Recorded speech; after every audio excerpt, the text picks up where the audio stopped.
140 is a 2D platformer which distills gameplay to its absolute core elements. Aside from the equalizer bars in the background, everything in 140 is visually represented as simply as it could possibly be, while still remaining easily read and understood at a glance. In 140 you control a square, which becomes a circle when it moves and a triangle when it's airborne. You can move and you can jump. There are no other inputs. Level design and obstacles are somewhere between a rhythm game and a puzzle platformer. Obstacles which move or change in some way are synced to the music pulsing away in the background, to create scenarios where the player needs to recognize the ideal time to navigate the obstacle as it cycles through its movement pattern.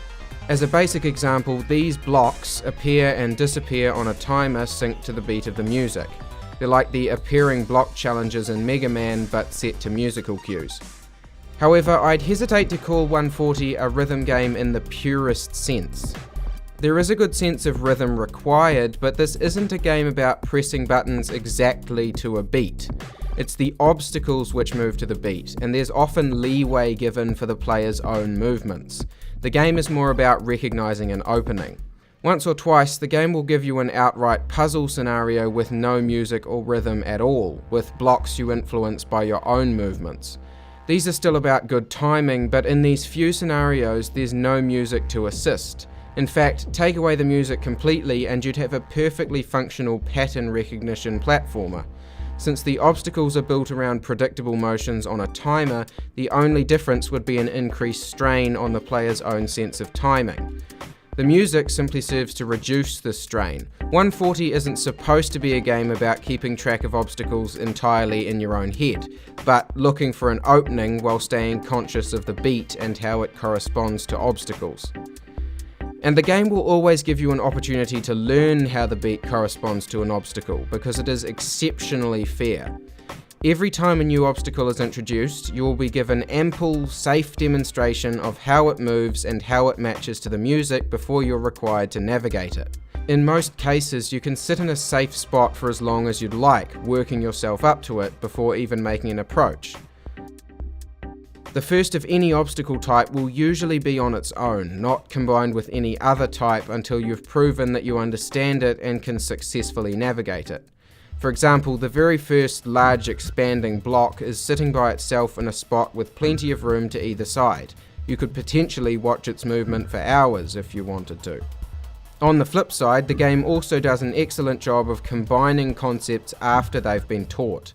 The gravity switching is coupled with the static gates in a way which requires the player to time their movement as the static is flickering, rather than while it's turned off, elegantly forcing tighter timing. The centipede blocks are taught over a bottomless pit with a checkpoint close by, and the player is then made to stop in the middle of one, remembering to jump over it as it makes a second approach.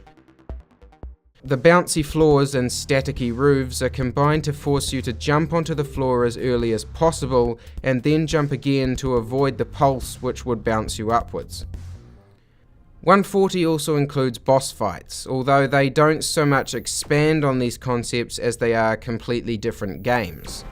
The first one gets off to a good start. It teaches that this little thing following you around fires a laser to the music, and the fight becomes a sort of 2D bullet hell as you navigate the arena trying to line up shots on the balls of static.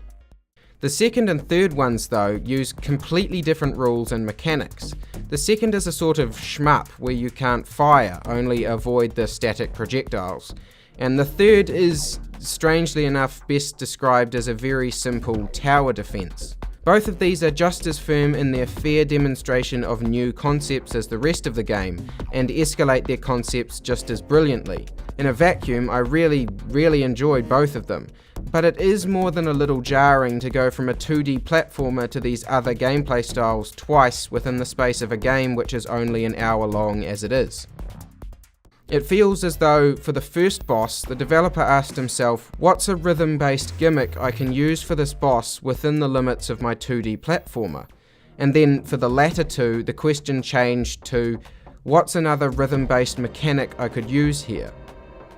Again, I enjoyed these mini-gamey bosses as they played out, and I wouldn't want to remove them, but where most of the game feels like a platformer with music added to it, these feel reliant on the music as the starting point of their entire design.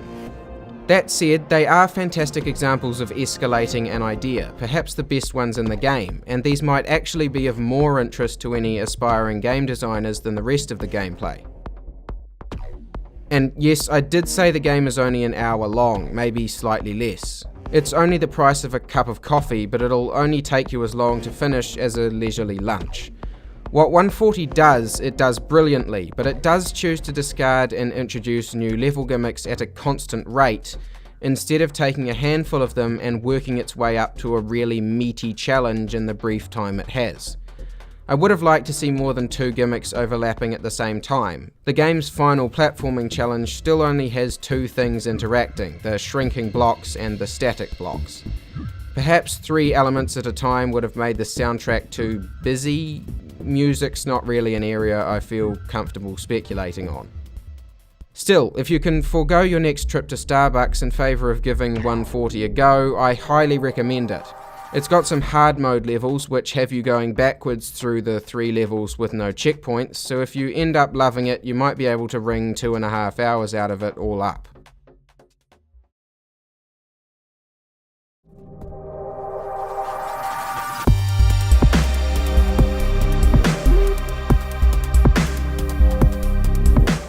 "140 is a fantastic example of what platformers are, what games are at their very core.